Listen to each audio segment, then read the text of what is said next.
Pada pertemuan kali ini kita telah atau masih berada dalam pembahasan pembatal kedua, barang siapa yang mengambil perantara antara dirinya dengan Allah yang dia minta syafaat dan bertawakal kepada mereka, maka hukumnya adalah kafir sesuai dengan ijma para ulama.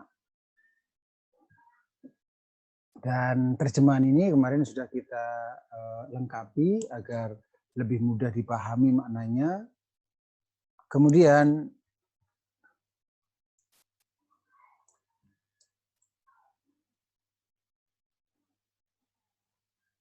macam-macam syafaat kita lanjutkan terlebih dahulu. Macam-macam syafaat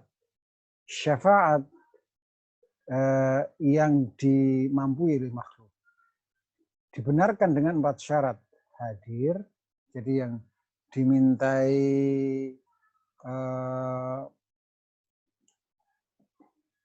dimintai syafaat itu adalah orang yang hadir, maksudnya ada komunikasi,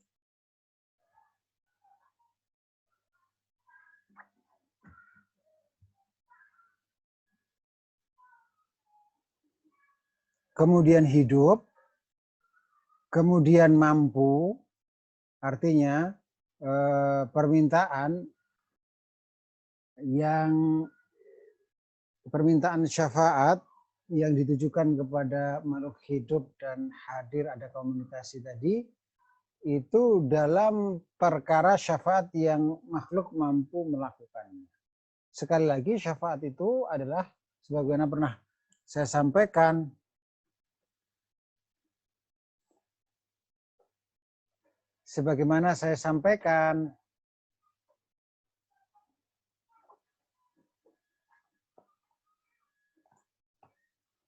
bahwa syafaat itu adalah memperantarai. Sedangkan namanya memperantarai, makhluk kan ada yang mampu, ada yang tidak. Makhluk ada yang mampu, ada yang tidak. Contoh yang mampu, kita memperantarai teman kita untuk bertemu dengan pejabat ketika kita orang yang dekat dengan pejabat. Mampu memperantarai. Insyaallah ta'ala. Atau kita memperantarai seseorang mau menikahi orang lain. Kita mampu insyaallah memperantarai. Itu namanya syafaat. Syafaat itu memperantarai. Tetapi ada yang tidak mampu. Ada yang tidak mampu. Seperti seseorang meminta syafaat kepada mayit. Itu kan makhluk juga mayit itu. Pokoknya seluruh selain Allah adalah makhluk. Mampukah mayit dimintai tolong untuk mensyafaati, memperantarai dengan cara mendoakan kepada Allah? Tidak mampu. Nah itu. Kemudian berikutnya adalah meminta syafaat. Syafaat yang dimampui oleh makhluk adalah ketika diyakini bahwa makhluk yang memperantarai itu hanya sekedar sebab saja. Dan Allah lah yang Maha Kuasa mentakdirkan sebuah sebab itu berpengaruh atau tidak. Jadi tidak boleh kita mendudukkan makhluk yang kita mintai tolong memperantarai itu diyakini kedudukannya di atas sebab. Nggak boleh, sekedar sebab saja bisa. Namanya sebab itu ciri khasnya bisa berpengaruh, bisa tidak, tergantung Allah Ta'ala. Jadi kalau ada seorang yang memperantarai kepada orang lain bisa berhasil, bisa tidak, bukan? Karena tergantung Allah mentakdirkan apa.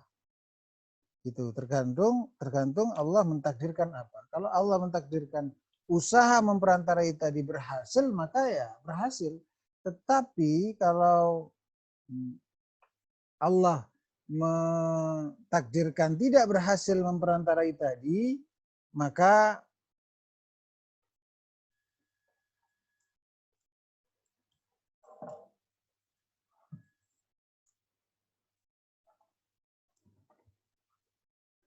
apa?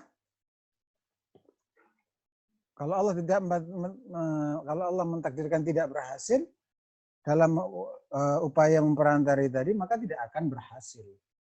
Oleh karena itu, keyakinan kita adalah perantara itu sekedar sebab saja. Tidak boleh kita dudukkan di atas sebab.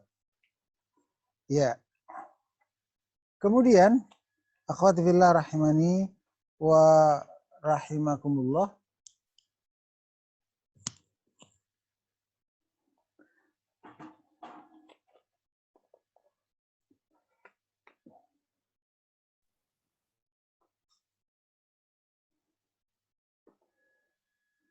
Syarat, kemudian syafaat macam yang kedua, syafaat yang tidak dimampui melainkan hanya Allah yang mampu memenuhi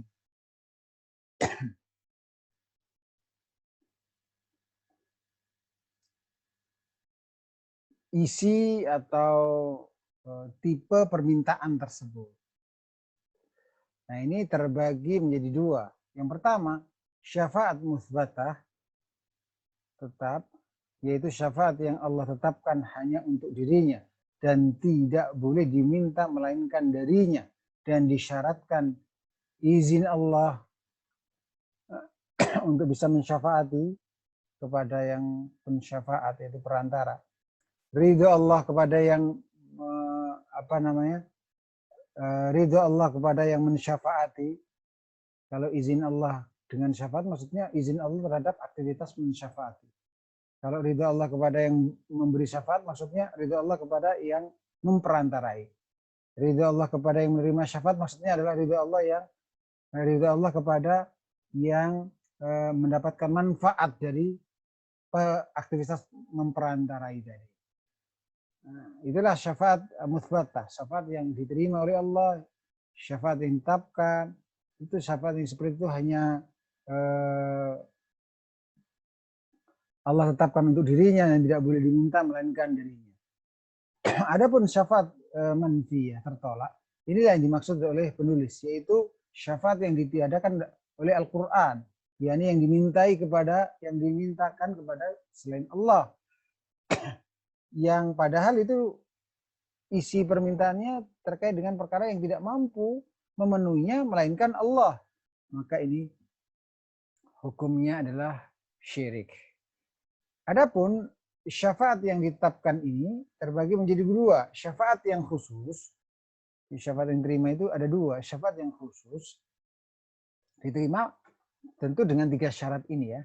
Diterima harus diperhatikan 3 syarat tersebut.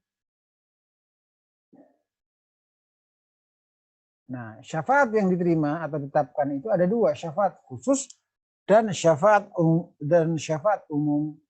Syafaat khusus maksudnya hanya Rasulullah SAW yang mampu mensyafaati, maksudnya mampu mensyafaati, mampu memperantarai. Adapun hasilnya tetap Allah yang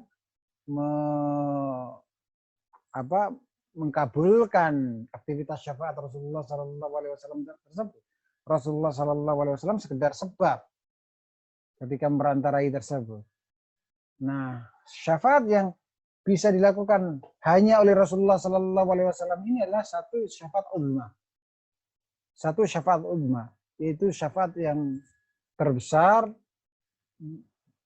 syafaat agar Allah segera memutuskan keputusan. Allah segera memutuskan keputusan makhluk, segera diadili makhluk itu. Karena sebelum syafaat uzma itu dikabulkan oleh Allah, dalam prosesi di akhirat nantinya manusia itu dalam kondisi menunggu yang dalam banyak manusia, saya ulangi, banyak manusia dalam kondisi yang berat menjalani proses menunggu keputusan Allah. Oleh karena itu ketika manusia meminta disyafaati kepada nabi-nabi yang lain selain Rasulullah SAW, mereka menyatakan tidak menerima permintaan manusia tadi. Hanya Rasulullah SAW yang bisa mensyafaati seperti itu. Ini menunjukkan kemuliaan Rasulullah SAW. Kemudian yang kedua, syafaat khusus hanya Rasulullah Sallallahu Alaihi Wasallam yang bisa, Rasulullah Sallallahu Alaihi Wasallam yang bisa melaksanakan adalah syafaat beliau kepada pamannya Abu Thalib supaya diringankan azab. Kemudian yang ketiga adalah syafaat Nabi Muhammad Sallallahu Alaihi Wasallam untuk membuka pintu surga. Ini syafaat khusus Rasulullah Sallallahu Alaihi Wasallam. Kemudian yang umum adalah syafaat yang bisa dilakukan oleh seluruh yang memang Allah pilih untuk bisa melakukan. Rasulullah Sallallahu Alaihi Wasallam pasti, para rasul yang lainnya juga bisa, para malaikat juga bisa, orang-orang yang bertauhid juga bisa, afrod, anak-anak yang meninggal di waktu bayi juga bisa. Ini dikatakan umum karena tidak hanya Rasulullah Sallallahu Alaihi Wasallam yang Allah jadikan mampu mensyafaati, memperantarai. Nah, lalu apa isi syafaat mereka itu? Mereka itu memperantarai dalam hal apa? Satu, syafaat mereka untuk menaikkan derajat orang-orang yang bertauhid.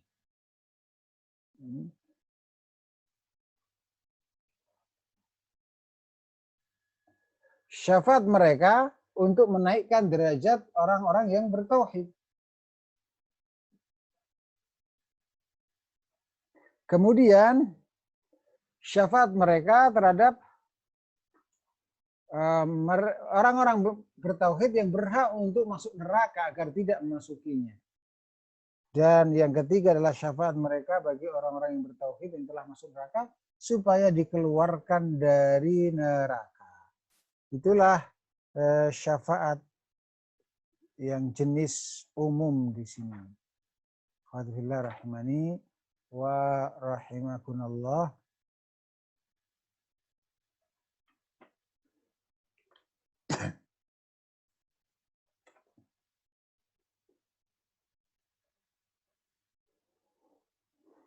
Jadi yang pertama adalah syafaat kepada orang-orang yang beriman, ahlu tauhid, supaya meningkat derajatnya. Derajat di mana yang maksudnya? Derajat di surga. Misal ya, misal. Si A ini sudah berhak mendapatkan sebuah derajat, sebuah tingkatan di surga. Dia ahlul jannah. Mendapatkan tingkatan surga tertentu. Sudah berhak mendapatkan tingkatan surga tertentu. Tetapi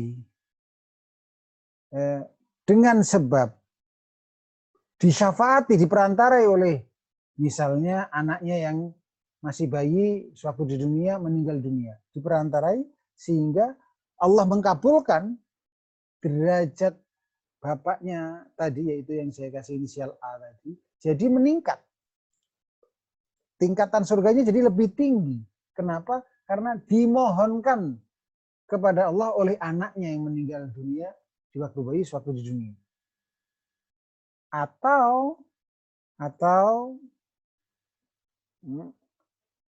didoakan, diperantarai oleh orang-orang yang bertauhid.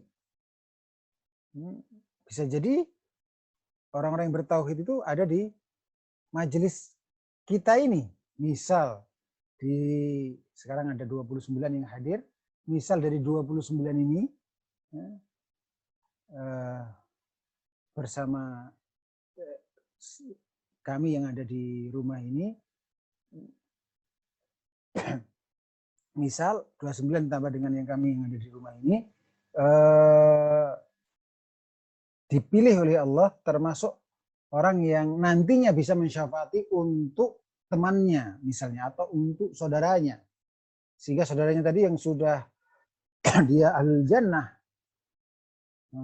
berhak mendapatkan, dia adalah ditetapkan oleh Allah sebagai ahlul jannah, begitu maksudnya. Sudah berhak mendapatkan tingkatan surga tertentu.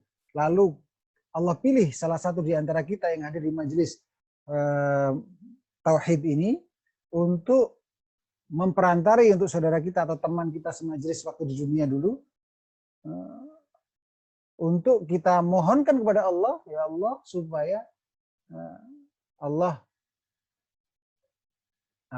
menaikkan derajat teman kita di majelis dulu waktu di dunia, atau saudara kita, atau bapak ibu kita misalnya. Kemudian Allah kabulkan, maka naik derajat orang tersebut dengan syafaat kita. Jika kita termasuk orang-orang yang saleh, orang-orang yang bertauhid, maka penting belajar tauhid dan mengamalkannya. Siapa tahu bisa bermanfaat bagi tentunya pertama diri kita dan juga bagi orang tua kita, saudara-saudara kita dan teman-teman kita. Pentingnya berkumpul dengan orang-orang saleh. Karena orang-orang saleh ini akan tetap terus Allah jadikan bermanfaat bagi temannya, saudaranya, yang manfaatnya tidak terbatas di dunia, bisa sampai di akhirat. Itu pentingnya berkumpul, berteman dengan orang-orang saleh, salehah. Orang-orang yang suka kebaikan, orang-orang yang suka belajar tauhid dan mengamalkannya, walaupun lewat media online. Walaupun lewat media online.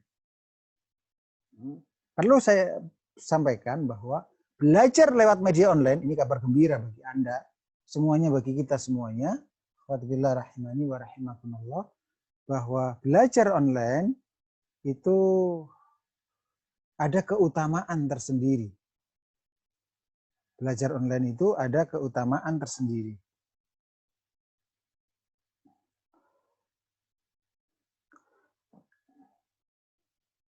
Yang tidak sama dengan belajar yang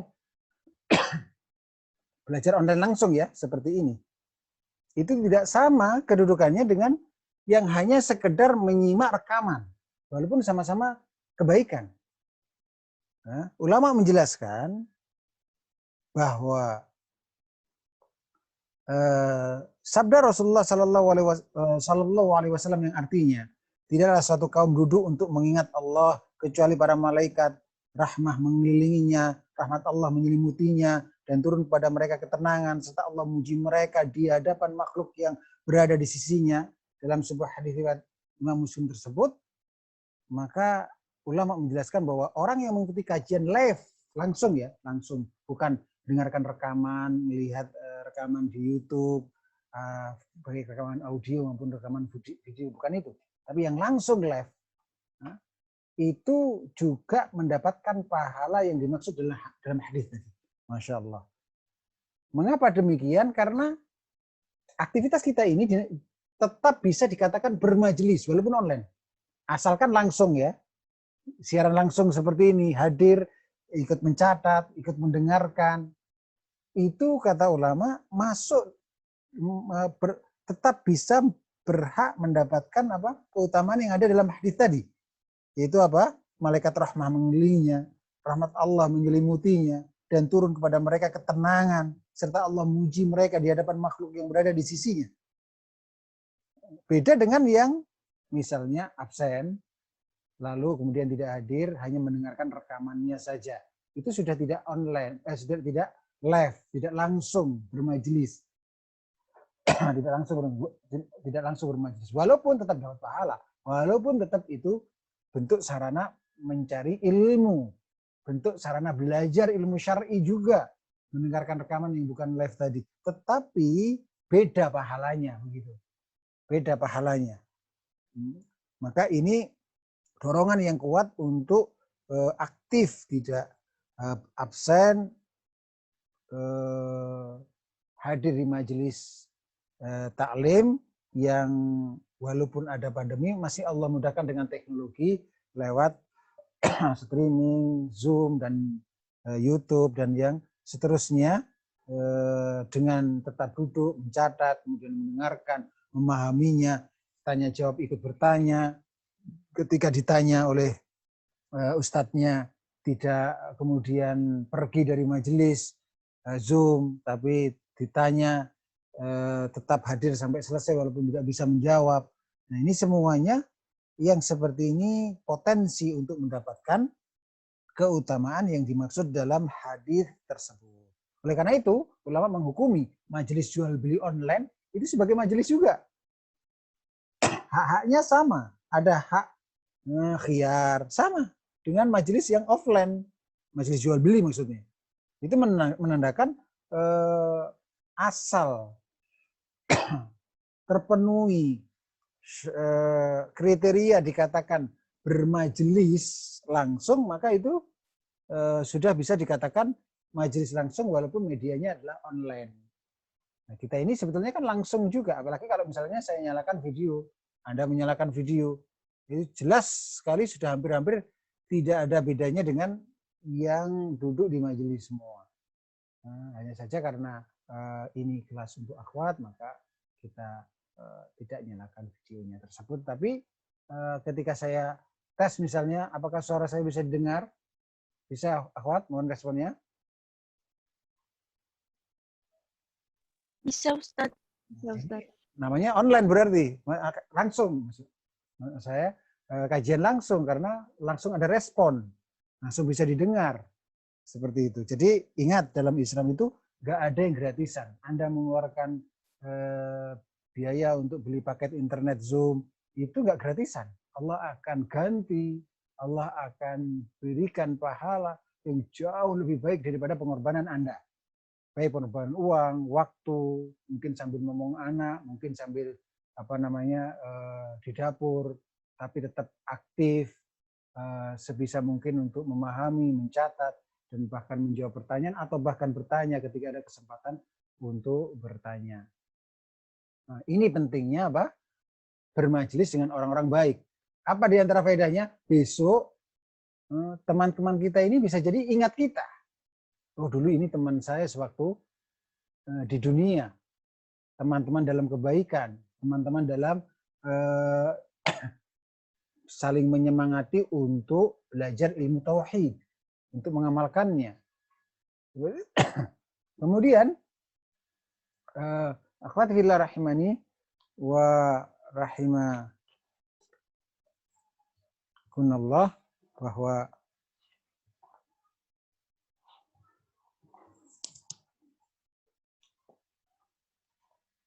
yang perlu antuna fahami bahwa modal yang paling besar seseorang bisa mendapatkan syafaat, baik syafaat Rasulullah SAW maupun syafaat orang-orang soleh, syafaat anak yang meninggal dunia waktu bayi dan seterusnya, adalah tauhid.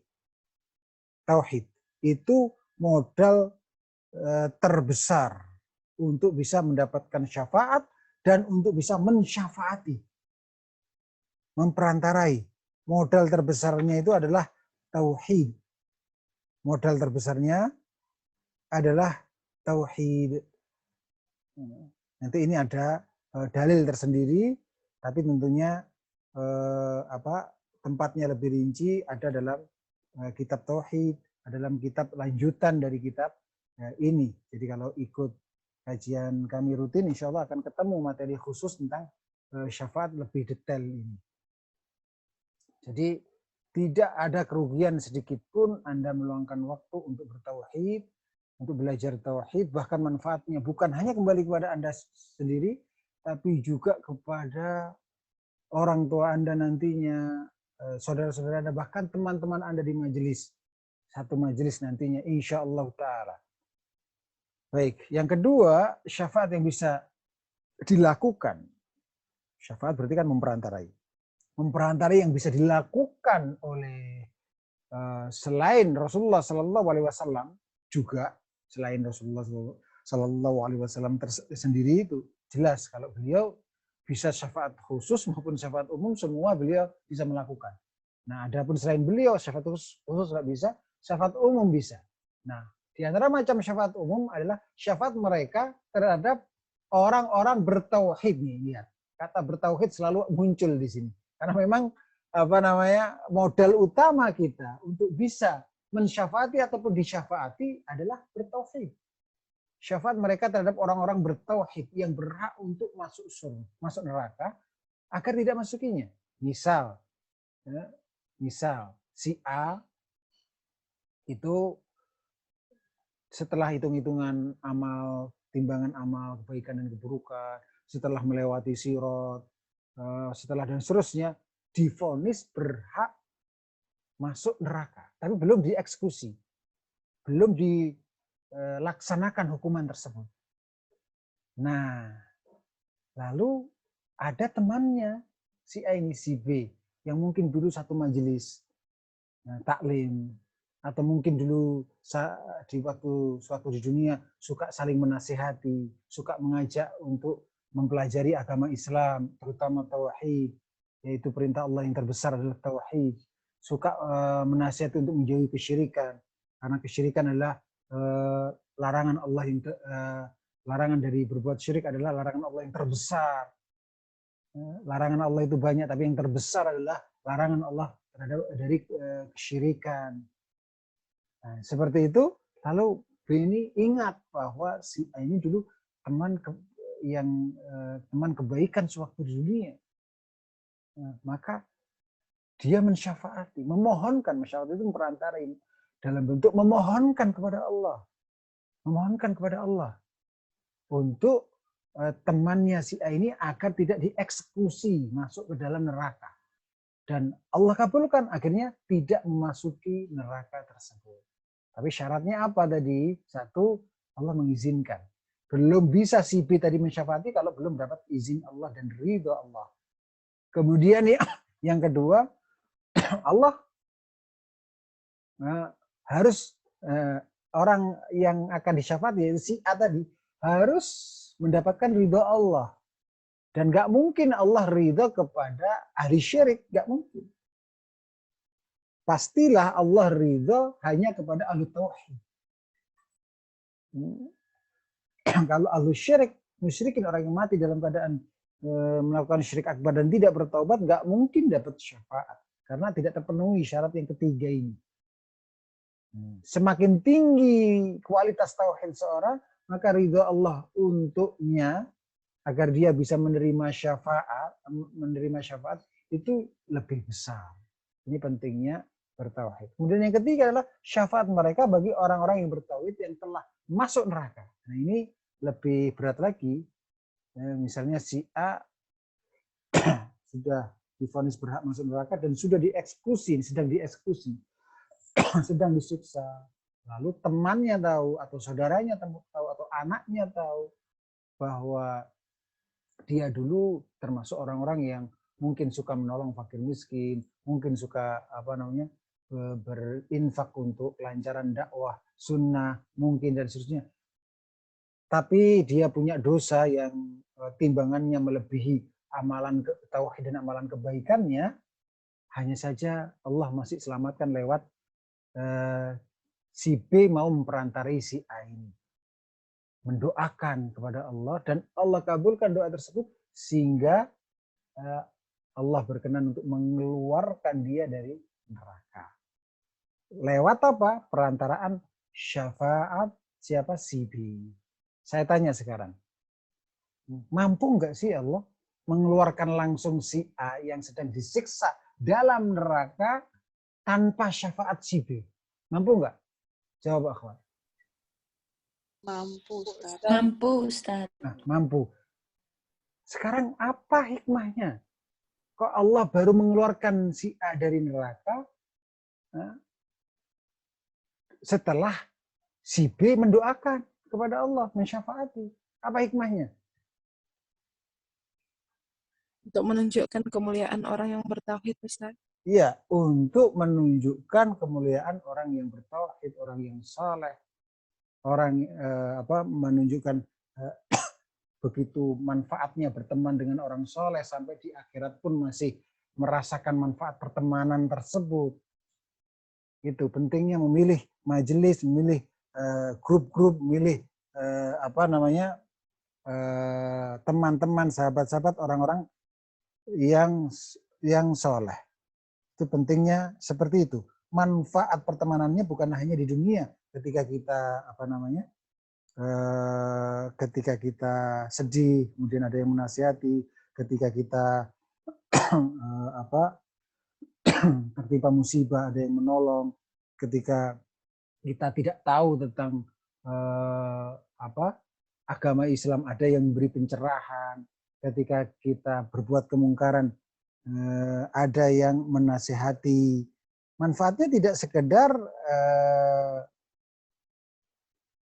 di dunia, tetapi juga sampai di akhirat akan ditolong insyaallah ta'ala oleh saudara-saudara kita. Ketika dengan catatan apa? Ketika kita membangun pertemanan itu karena Allah Ta'ala. Simaklah firman Allah Ta'ala dalam surat ke-43 ayat ke-67. Allah Ta'ala berfirman, Al-akhillau yawma idin ba'duhum li ba'din adu illal muttaqin.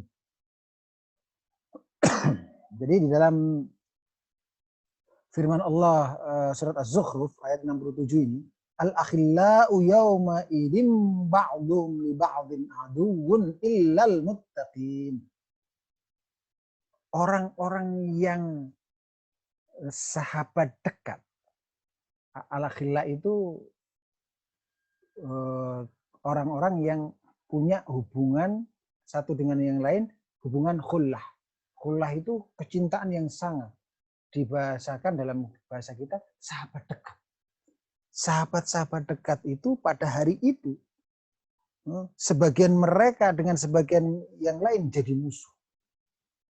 Jadi musuh.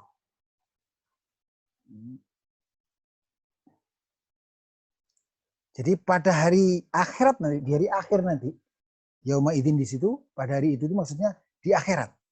Sahabat-sahabat dekat sewaktu di dunia, teman 24 jam, ada si A, biasanya ya ada si B. Kalau mau tanya kamu si B kemana, tanya dulu si A itu di mana. Oh si A sedang di mall ya. Si B biasanya di mall juga karena teman 24 jam ibaratnya. Orang yang seperti itu, pertemanannya apakah bermanfaat? Suka neraktir, suka ini, apakah bermanfaat?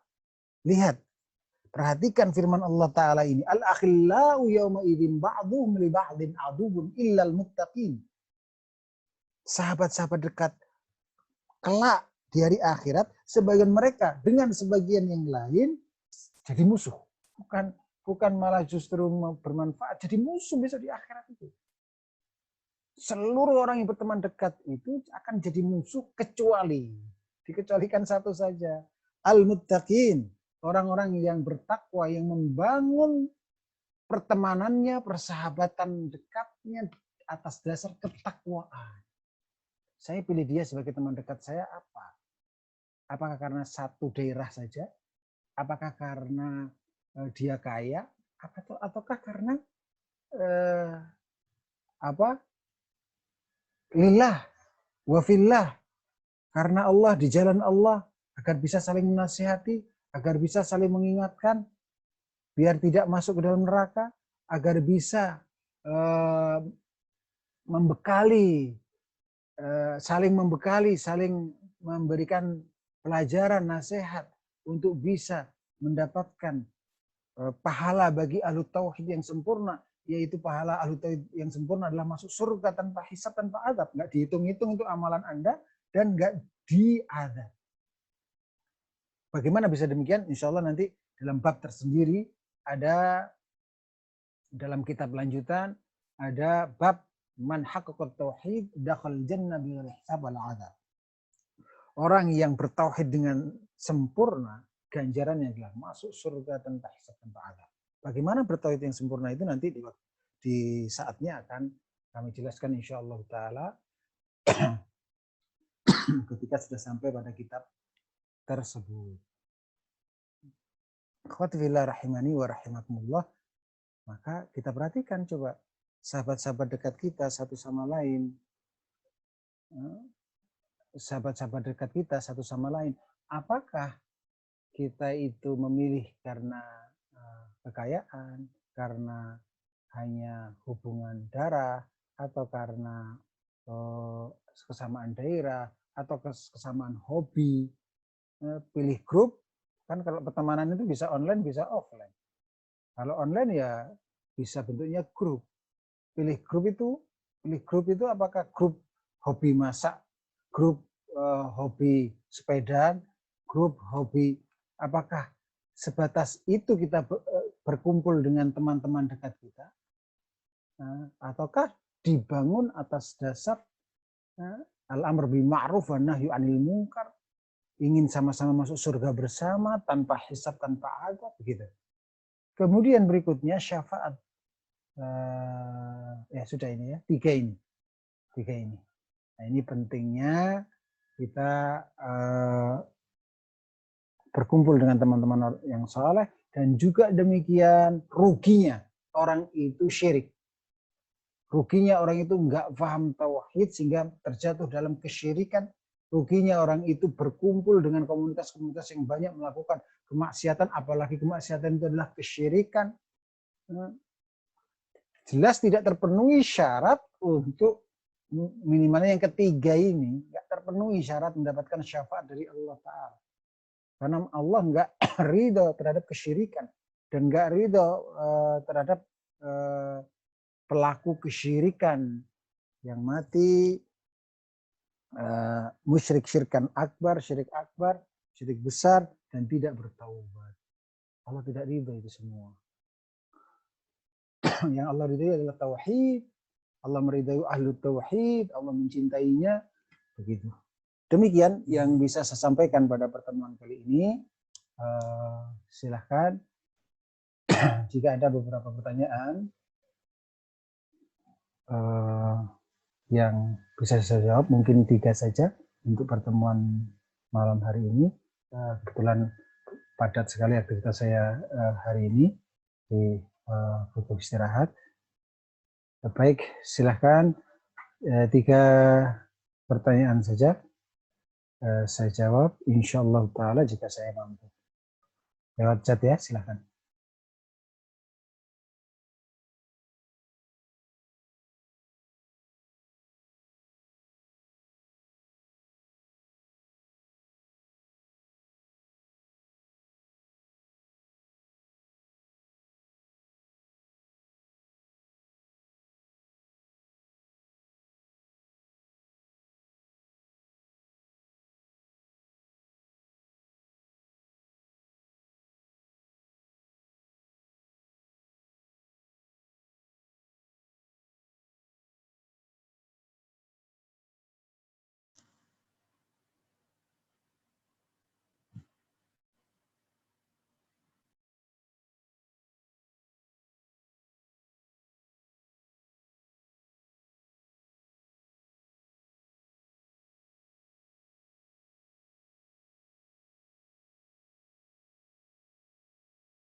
Ya, assalamualaikum warahmatullahi wabarakatuh. Waalaikumsalam warahmatullahi wabarakatuh. Semoga Allah senantiasa menjaga Ustaz dan keluarga. Amin. Dan demikian juga doa semisal untuk Anda. Ana izin bertanya tentang syafaat para nabi-nabi dan rasul dan syafaat malaikat. Bagaimana cara mendapatkannya? Karena Ana belum tahu dalilnya. Jazakallahu khair. Insya Allah materi ini akan Ana persiapkan esok untuk kelanjutan dari tentang syafaat ini, bagaimana cara mendapatkannya, kiat-kiat cara mendapatkan syafaat itu, selain tentunya yang paling pokok adalah bertauhid. Insya Allah nanti akan saya sendirikan esok, insya Allah kalau enggak lusanya. Jadi nantikan aja pas waktunya nanti insya Allah ta'ala. Karena ini butuh pelajaran tersendiri. Baik, kemudian yang kedua, Assalamualaikum waalaikumsalam. Ahsanallahu ilaik wa ahsanallahu ilaiki. Ustaz, pemberi syafaat dan penerima syafaat apa harus saling mengenal? Wallahu ta'ala alam shawab. Saya belum mendapatkan dalil tentang syarat harus saling mengenal, karena Allah maha mampu atas segala sesuatu. Jadi termasuk maha mampu untuk menjadikan seseorang yang tidak kenal suatu di dunia menjadi kenal ketika menjadi mengetahui, kalaupun bukan kenal, mengetahui di akhirat. Sebagaimana di dunia, seseorang kalau tidak kenal orang lain tetapi tindak tanduknya, ucapannya itu sesuai dengan sunnah, nampak tanda-tanda keikhlasan walaupun tidak kenal, hati kita langsung mencintainya. Itu padahal di dunia. Dan di dalam sebuah hadis, jika Allah mencintai seseorang, maka Allah jadikan penduduk bumi itu juga mencintai orang tersebut. Nah, maka sangat mudah sekali bagi Allah Ta'ala menjadikan orang yang tidak kenal sewaktu di akhirat, dan sewaktu di dunia, lalu di akhirat itu jadi mengetahui atau mencintai, kasihan, sayang kepada orang lain yang tidak dikenal, sehingga dia jadikan oleh Allah sebagai pensyafaat. Ya, seperti itu. Wallahu ta'ala alam bishawab. Kemudian bismillah, tadi ada penjelasan tentang syarat bagi penerima syafaat juga haruslah bertauhid. Berarti jika yang disyafaati melakukan syirik tidak akan diterima, diizinkan Allah ya Ustaz. Tergantung ya. Ada dua macam syirik. Syirik besar dan syirik kecil. Kalau syirik besar jelas orang mati dalam keadaan tidak bertaubat dari syirik besar, padahal pernah melakukan syirik besar, jelas sama sekali tidak mendapatkan syafaat sedikit pun. Jelas itu. Jelas itu. Kecuali satu saja yang dikhususkan oleh Allah, dan itu hak Allah, adalah siapa itu? Yaitu ini. Ini. Syafaat beliau kepada pamannya Abu Thalib supaya diringankan adabnya. Selain itu tidak ada kekhususan. Tidak ada kekhususan. Oleh karena itu, kalau melakukan syirik besar dan mati tidak bertaubat, maka tidak akan mendapatkan syafaat sama sekali. Bagaimana kalau mati dalam keadaan melakukan syirik kecil, tidak bertaubat? Nah, ulama berselisih pendapat. Ada yang menyatakan dia termasuk yang tidak diampuni. Kalau dia tidak diampuni, bagaimana? Urusan timbangan nanti. Dia punya kebaikan yang banyak enggak yang bisa mengalahkan syirik kecil? Karena syirik kecil ini walaupun kecil tingkatannya lebih besar daripada dosa besar. Secara umum seperti itu tingkatannya. Maka kebaikan saat timbangan amalan, kebaikan yang bisa mengalahkan syirik kecil tentu harus kebaikan yang besar. Syirik kecil itu riya, contohnya pamer saat ibadah, saat infak, saat sedekah, atau yang lainnya, memakai jimat yang kategori syirik kecil. Walaupun memakai jimat bisa kategori syirik besar. Nanti ada kondisi tertentu, pada pembahasannya tertentu. Bersumpah dengan menyebut nama selain Allah, termasuk syirik kecil, walaupun bisa menjadi syirik besar. Pada kondisi tertentu seperti itu. Jadi sebagian ulama lain menyatakan bisa diampuni oleh Allah Ta'ala jika Allah menghindari. Nah tentu kita dalam rangka kehati-hatian, kita walaupun ulama ada yang berpendapat bisa diampuni jika Allah menghendaki, tentu kita dari sekarang tentu tidak ingin. Bagi kalau kita memang benar-benar pemilik hati yang baik, tentu tidak ingin untuk melakukan syirik walaupun itu kecil, tidak sampai membatalkan keislaman. Karena kalau yang benar ternyata pendapatnya apa? Yang menyatakan masih bisa diampuni. Itu pun kalau Allah menghendaki, kalau tidak menghendaki tidak diampuni. Kalau tidak diampuni bagaimana? Ya itu tadi, timbangan. Kalau nggak lolos timbangan, terus kemudian nggak dapat syafaat dan seterusnya, ya dia akan dilebur dulu di neraka dosa-dosanya. Baru setelah bersih nanti masuk ke dalam surga. Ya.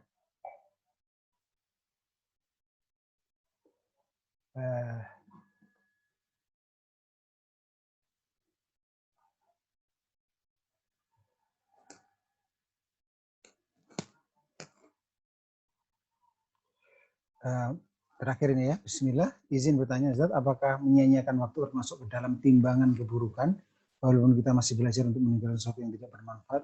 Jazakallahu khairan wa jazakallahu khairan. Wallahu ta'ala alam shawab. Yang saya ketahui hanya sebatas menyia-nyiakan waktu yang konsekuensinya adalah dinilai dosa dalam syariat Islam. Ya, dengan waktu itu, waktu yang disia-siakan tadi, melakukan aktivitas yang berdosa. Misal menyia-nyiakan waktu, akhirnya jadi terlambat sholat sampai keluar waktunya misalnya. Jelas yang seperti itu termasuk yang berdosa. Kemudian menyia-nyiakan waktu yang dengan itu dia menggibah, menyia-nyiakan waktu yang dalam waktu yang disia-siakan itu dia melihat HP-nya tontonan-tontonan yang diharamkan oleh Allah Ta'ala, atau tontonan-tontonan yang walaupun dikemas sebagai dialog politik, tapi hakikatnya menggibai pemerintah, menggibai pejabat, atau menggibai tokoh tertentu, kaum muslimin, dari kaum muslimin, walaupun dikemas itu pembahasan ilmiah politik misalnya. Karena bukan demikian cara Islam di dalam mengingkari kemungkaran. Cara Islam dalam mengingkari kemungkaran bukan seperti itu. Ada cara-cara yang hikmah, cara-cara yang sesuai dengan dalil. Nah, kalau menyiapkan waktu untuk menonton orang menggibah, dia tidak mengingkari, malah justru dia rutin menonton yang seperti itu, padahal itu jelas kontennya adalah menggibai penguasa, menggibai pejabat kaum muslimin, menggibai tokoh muslim, menggibai dan seterusnya. Nah, ini yang seperti ini tentu yaitu menyia-nyiakan waktu yang masuk dalam timbangan keburukan. Hanya saja perlu diingat bahwasanya ghibah itu ada yang dikecualikan.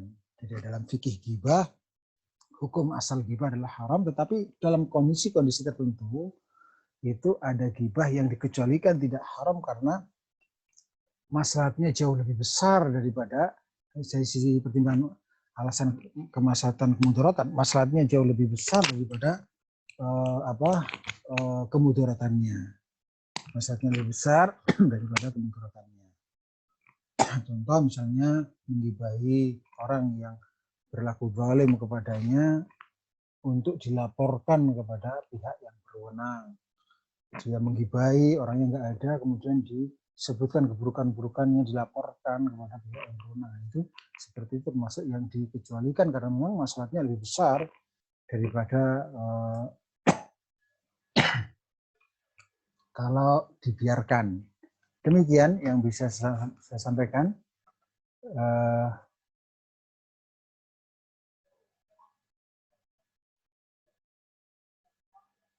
Dalam majelis ini semoga apa yang saya sampaikan ini bisa bermanfaat tidak hanya di dunia saja, tapi kita melihat manfaatnya di akhirat. Semoga perkumpulan kita, apalagi yang ikut dari bulan-bulan kemarin secara rutin, semoga dicatat oleh Allah Ta'ala sebagai amalan bertauhid, karena tauhid itu amalannya dua, berilmu dan beramal. Termasuk beramal adalah berdakwah, termasuk aktivitas ini dapat pahala dakwah adalah mendukung dakwah dengan apapun yang bisa dilakukan, termasuk saling menyemangati itu juga mendukung. Macam-macam namanya mendukung dakwah itu bisa.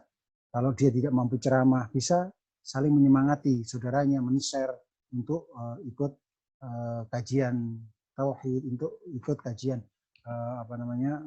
fikih, untuk dan seterusnya. Itu namanya termasuk ikut serta andil di dalam berdakwah. Mendukung dakwah juga bisa dengan donasi, juga mendukung dakwah juga bisa dengan yaitu mengajak teman membaca, tulis catatan-catatan hasil pengajiannya, ataupun men-share buku-buku yang bisa bermanfaat bagi kaum muslimin. Demikian. Wassalamualaikum warahmatullahi wabarakatuh. Assalamualaikum warahmatullahi wabarakatuh.